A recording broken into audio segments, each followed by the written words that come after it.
Guys, আসসালামু আলাইকুম। তোমরা সবাই কেমন আছো? আশা করি তোমরা সবাই অনেক ভালো আছো। তো আমি আরেকটা নতুন ব্লগ নিয়ে এসেছি।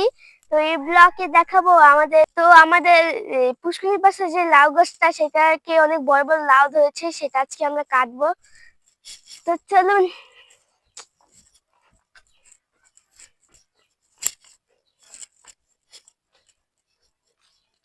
মাশাআল্লাহ, কত বড় বড় লাউ ধরেছে। তো এটা অনেক বড় বাবা। এই যে আমাদের সুন্দর একটা লাউ। বিসমিল্লাহ। বাবা, এই যে একটা।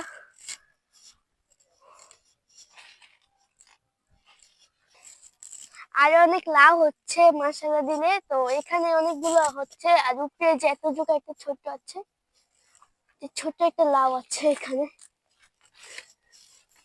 তো লাউগুলো এখনো ছোট আছে, যে এই পাশে একটা ছোট আছে ওই যে, আর এখানে একটা হচ্ছে। এটা আবার বড় হলে আপনাদের কাছে শেয়ার করব। তো এটা হলো বড় লাউ সব থেকে। এটা আমরা আজকে চিংড়ি মাছ দিয়ে খাবো। তো তোমরা সবাই দেখতে থাকো। তো খুব বড় একটা লাউ, এই যে লাউ। তো আজকে এই পর্যন্তই, আরেকটা ব্লগ দিয়ে দেখা হবে। তো তোমরা সবাই ভালো থাকবা। তো আজকের মতো টাটা।